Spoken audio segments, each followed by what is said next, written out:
Hello and welcome to another episode of the Wigwam Holidays Case Studies series. Today I'm at Wigwam Holidays Montrave Estate and I'm joined by Nick and Airin Gilmour. Nick and Airin joined Wigwam Holidays, how long ago was it? 2.5 years ago. 2.5 years ago. I think so. Yeah. So if we go back to the beginning then of your journey into becoming a Wigwam Holidays franchisee, what made you think about doing something like Wigwam Holidays? And what attracted you about glamping in the first place?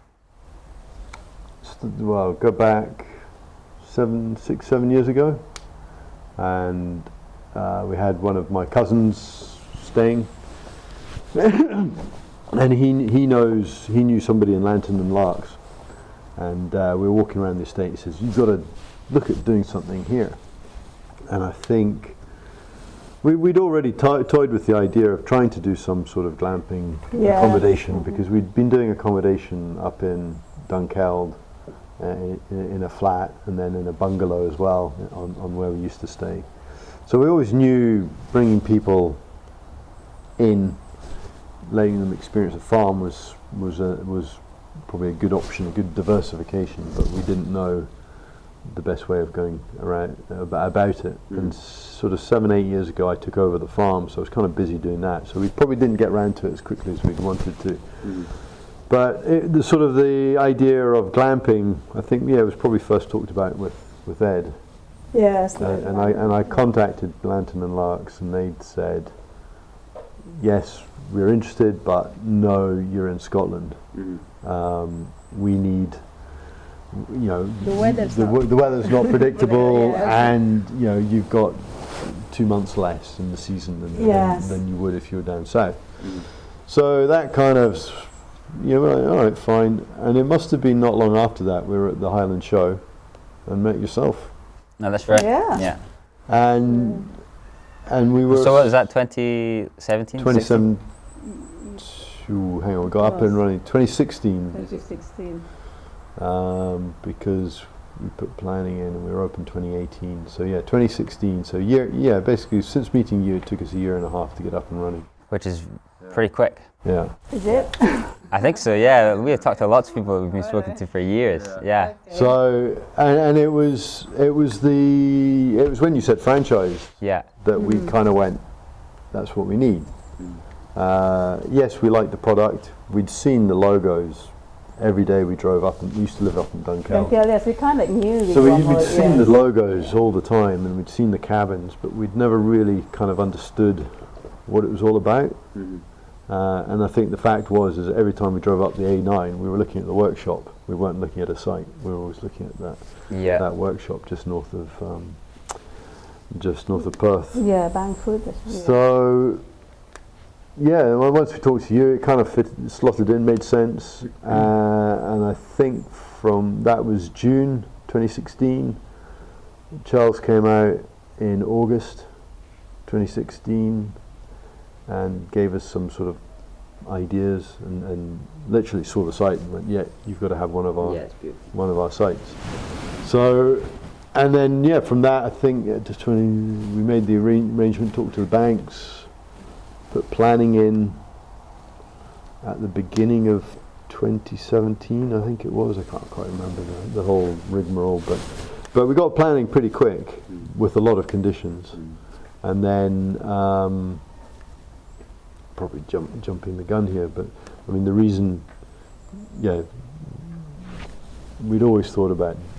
Since we've been here, we'd always thought we've got to do something with this land. What do you do then? It's called Montrave Estate, but we were just talking about it's a slightly misleading name for it, perhaps. What do you do with your land here? Yeah, so the estate is sort of the old remnants of what was a much larger estate, which was sort of 6,000 acres, but that's since deteriorated down to 500 acres, which is still significant. But we've got a lot of woodland. Yeah. But I run a deer farm.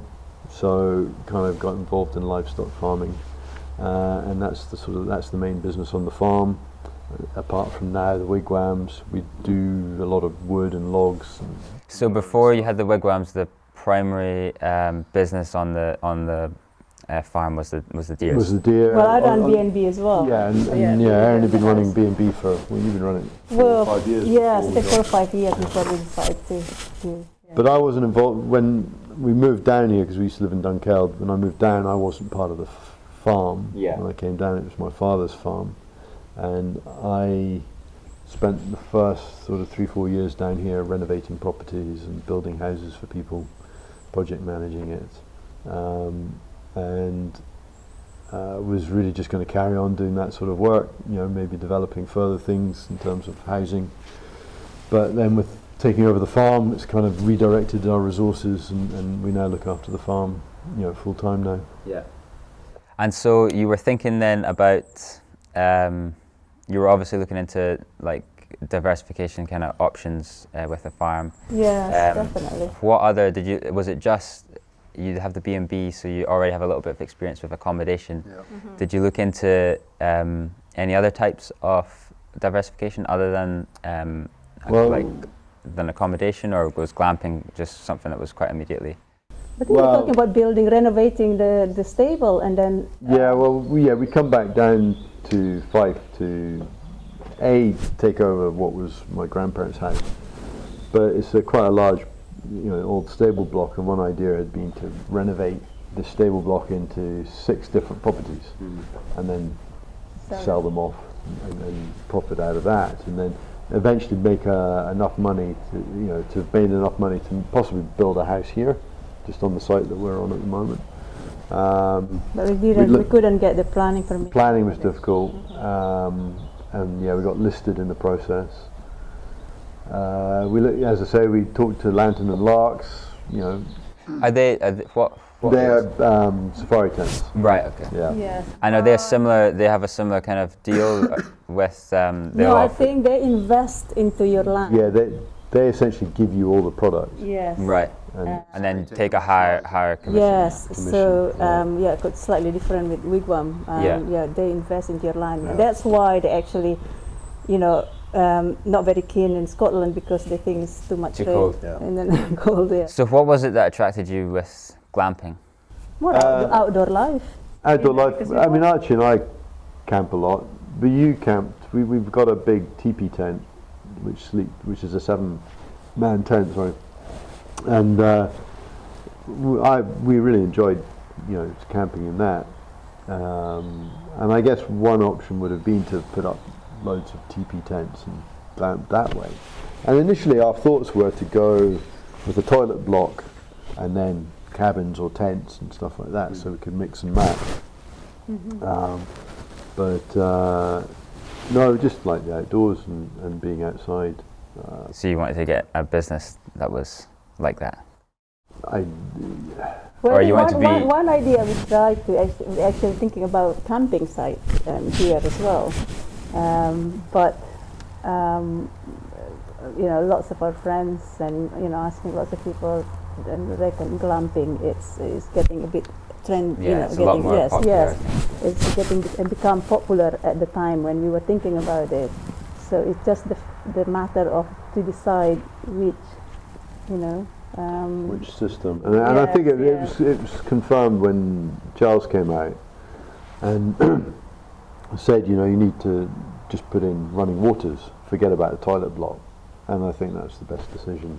So was that one of the attractions of, obviously it sounded like you were looking for the support of a bigger brand, like Lanterns and Larks, so it's kind of similar. That was Yes, we were something that was looking for attractive to you. franchise anyway. So that was one of the sort of attractions of Wigwam Holidays then, was just the fact that there was that support. Yes, definitely, because when we saw you at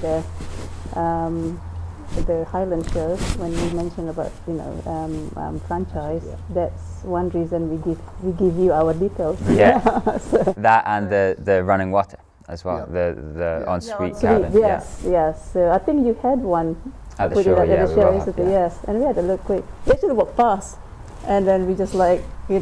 Really? Like, yes, you actually walked past because So you hadn't heard of it as before? we heard, but never really thought. It's funny because we used to live in Dunkeld, so we saw always this big lorry with this funny shape of wooden things, on the A9. Yeah. And we at the Highland show we didn't go to look for glamping product. We went to see some farm machinery, All right. and then we walked past, and just like, ooh, all right. That's hang on a funny, and then second, you started let's- talking to me. Yeah, I was talking to you, and then you mentioned about franchise and everything, and then it's like, okay. And then there's a Scottish company as well. Yeah. So that's actually, Something that was appealing yeah. to you. What was the hardest thing in terms of your conversation with me at the Highland Show? It was a year and a half before you were up and running. What was the hardest part of that, going from initial kind of, okay, this is what we want to do, to actually having the site up and running? I think it was like it was more like a decision. Okay, we decide, go for it, and then make it happen. And that's the initial, whether it's the right thing to do. It was quite scary to actually make. Yes, it was. Yes. I was. I mean, the actual whole process of it, because we've built houses and been through that process before, wasn't actually the scary bit. The scary bit was making that commitment to having people on your. To having people on the farm, spending that much money on and investing that much. I guess we've been very, very lucky previously. So no, in terms of the actual project, that was fairly. So planning was fairly straightforward. Essentially, but as I say, we had a lot of conditions, so we had a lot of hoops to jump through when we did the actual build. And the planners aren't that helpful, so try and get as much. I would say, do as much planning and detail initially to make life as easy for yourself later on. Was Wigwam Holidays helpful in the sort of in that setup process? Yeah, there was always somebody to talk to. Did you get much from talking to other sites? We visited. Well, actually, before we made the decision, we visited. Went to stay with James, New Mill. Yes. So that was interesting, and I think that also cemented the idea that yes, these are great products. We can do it. We were down there with 2 teenage sons, and we all fitted in fairly well. So. We knew it could work. Yeah, I went down there just recently, and we arrived in the sort of evening, and it's interesting being in the office because we hear a lot about, if there has been an issue with a guest or something, this is what we hear about, and we don't hear necessarily just about how nice it can be, just on a day-to-day basis. And the first thing, and I hadn't been to a site in a little while as well, and we got out of the car and they had fairy lights everywhere, and it was just like everyone was having a really nice time and had fires, and it was just like a really nice atmosphere. Was that something that you found when you got when we were there? I think we were the only people there. Oh really? Yes, It was the quiet time of the year. It was autumn. It's not. It was. We went down just on a Friday night, and we stayed Friday, Saturday night, just during term time. So picked the kids up from school. It wasn't a school holiday or something, so we just. So it's just quite quiet. Yes, it was pretty quiet. But I get it. We come down here. And if you've got 8 cabins and they've all got kids and they're all all the kids are running around, it's a great atmosphere to see and hear and everything else. So it's well worth it. Absolutely. If you could do it again, would you do anything differently? Like in terms of getting started? I would maybe watch my budget a little bit more. We've actually just got planning for 4 more cabins, so we're going to go through not the same process, but we'll go through it a little bit. So I'll just try and be a bit tighter on the budgets. But no, I don't think there's not much. There's no. Yes, there is. Everything went quite. Is there anything you're particularly pleased with that you're really happy that you did? That you maybe weren't sure if you were going to do or not, or? No, I think once we made that commitment, we knew we had to make it work. Yeah. In terms of running your site, then, how have you found it? And has it met your expectations? Is it similar to what you thought it was going to be like? Busy. Busy. Well, it's busy when you've got when you're 100% booked or whatever else. Well, it's busier than you thought because you got guests sometimes quite demanding and one this, one that, and then you constantly you have one of us have to be on site. It's not like self-catering holiday let. You just give the key, goodbye, and then check out, and that's it. They only get in touch. But most of the time, guests like that. But again, because you're dealing with 8 different families, sometimes 8 different units, and each of them can be quite a challenge. Absolutely. I mean, I can't even imagine how you've had. It's just this ludicrous occupancy. It's getting better with people. I mean, you've got to be open. You've got to be as upfront as possible. I mean, I think also because you run the farm and you own the land, people actually are. Most of them are interested in what you do, why it's here. So you have to engage fairly, a fair bit, and it is good. It's good for both sides. Is that something you enjoy, meeting your guests? Yeah, definitely. Yes, we ran a holiday like before, and then but nothing really as much as we spend time here. Is it quite good? We were talking just before we started recording about like how farming can be prone to sort of depression, or it definitely can be quite isolating. Is it quite good?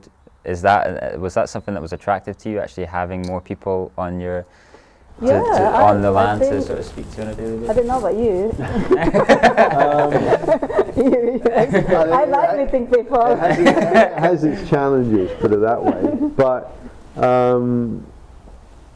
I heard a great expression the other day about diversification, and it says if you can make money while you're sleeping, then you're doing the right thing.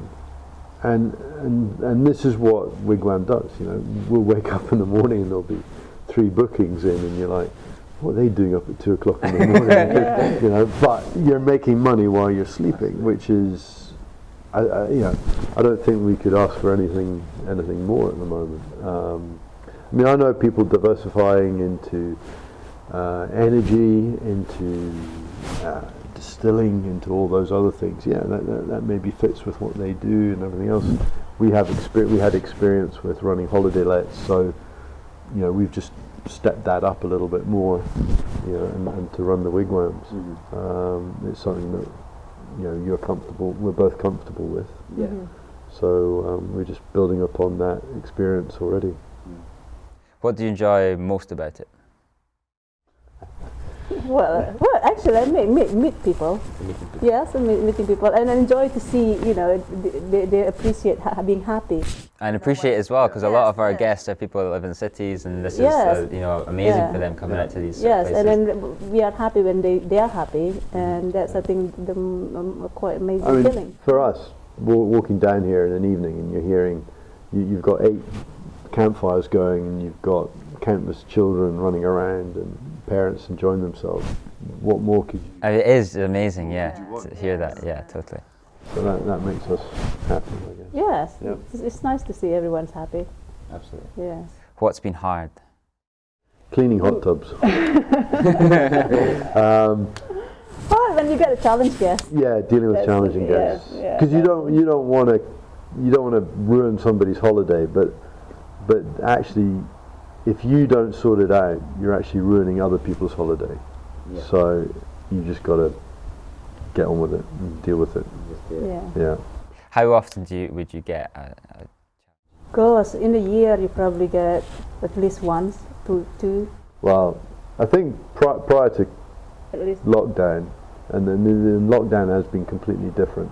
Prior to lockdown, we hardly none any.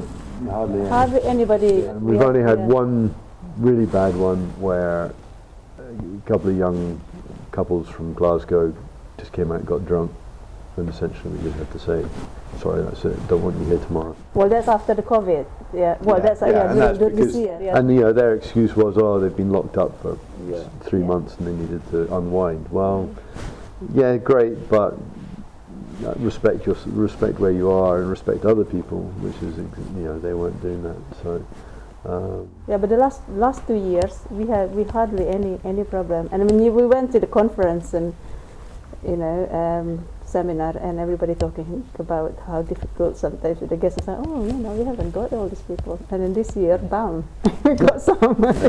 Well, I think also we've got 8 cabins here, if you stand up and you sort something out, you know, the flip side is the respect you get from the other guests who you know, that it may have been upsetting them is considerable, and they'll think, oh, all right, here's a site that actually, you know, does something about it, and they'll come back again. Yeah. You know? Do you get a lot of return? Lots. You see a lot of the same faces Yeah, again? lots. Yeah. I mean, not just you know, individual booking, but we got lots of group booking coming back. But they're more like a family. They take the 8 cabins and they come back every year. Yeah, that was something James was saying in Brampton, at Brampton Wigwams as well, was that he reckons like 40% of his customers are return customers. I wouldn't say that though, because we're newer than Yeah. James.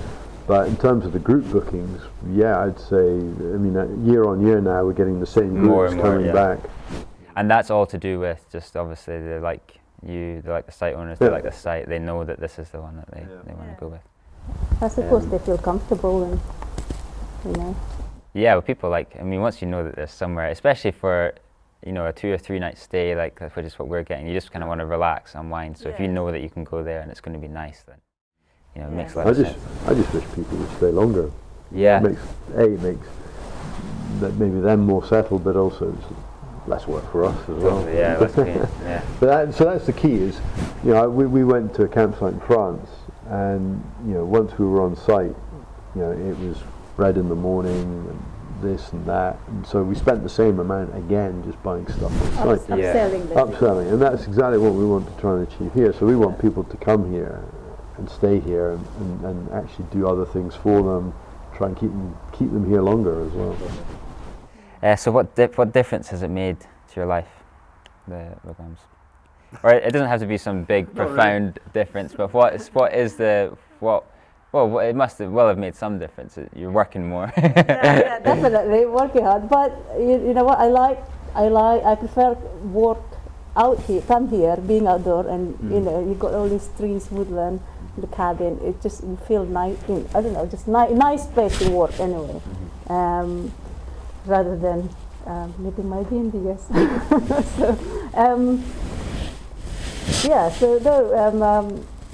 Love just being outdoor and then, you know, meeting all the guests. I mean, I have the farm to run anyway, so I generally have to be on the farm anyway, so we don't go too far. Is there less pressure just financially? Is it a little bit, you have a bit more, there's less pressure just on the farming because you have also the No, I treat both just individually and to give them as much emphasis as I can. I mean, I only took over the farm 7 years ago. I wasn't a farmer before that, so I'm still learning, and it's like the same with Wigwam. I'm still learning, and I think that's what I love about it. Is, you know, I'm always doing different things, whether it's wigwams or deer farming. Yeah, and on that sort of, do you get much out of, you know, because this is a new business for you, and that was obviously something that attracted you with the franchise. So our sort of conferences, webinars as learning opportunities, do you find these things useful, helpful? Yeah. Very useful. Yes. Yeah. No, I mean, I think, you know, by buying into the franchise, you buy into the whole package. I've always been fairly individual in my life, and so this is the first time I'll happily walk around with a wigwam jacket on and stuff like that, because, you know, 9 times out of 10 you wouldn't get me wearing any branded goods. That's it. That leads me on quite nicely to my next question, which is how does it feel to be part of how do you find the Wigwam Holidays community, and how do you enjoy being a part of that? It's good. Yeah, it's really nice. I think the benefit of having other sites that you can bounce off or hear other ideas and know that you're not just, you know, knowing that you're not on your own, that's a big benefit. Yeah. Yes, and also to hear all their experience, you know, because each site is different, and so it's nice to kind of like, you know, exchange. Yeah, do you know if they're doing something you can learn from them, or you can tell them how much work hot tubs are, and vice versa. Yeah. Did anyone ever, before you got the hot tubs, someone must have told you that they are a lot of work? Really? Nobody. And it was when I went down and did the health and safety course down in where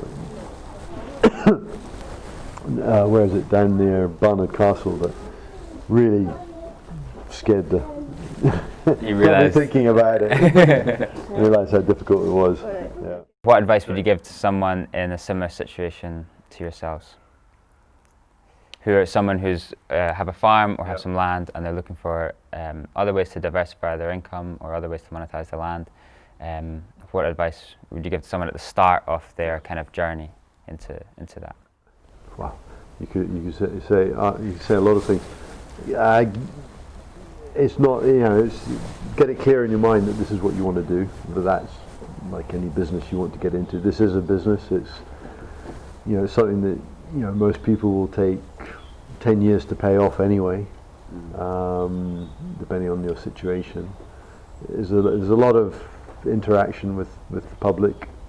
I know some people can do that, some people can't. Airin's better at that than I am. You're getting better as well. But then, talk to your bank.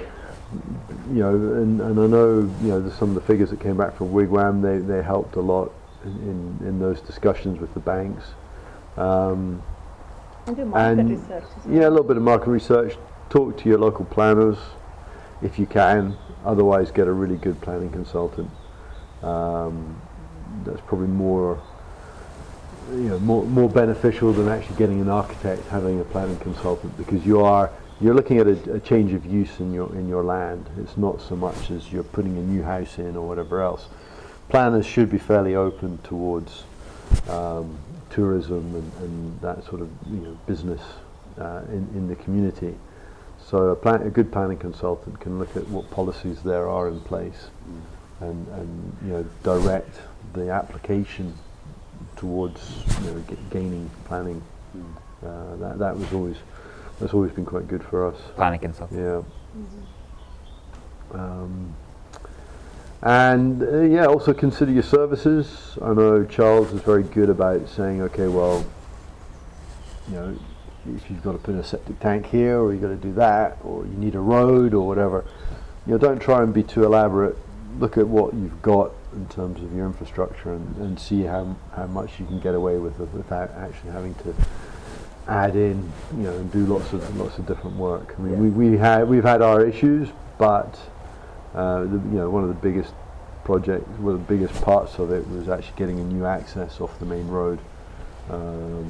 That wasn't difficult to get, but it just was expensive to do. So, Great.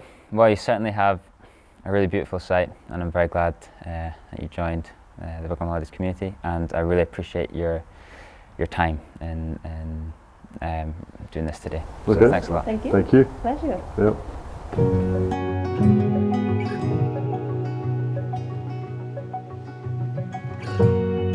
Yep.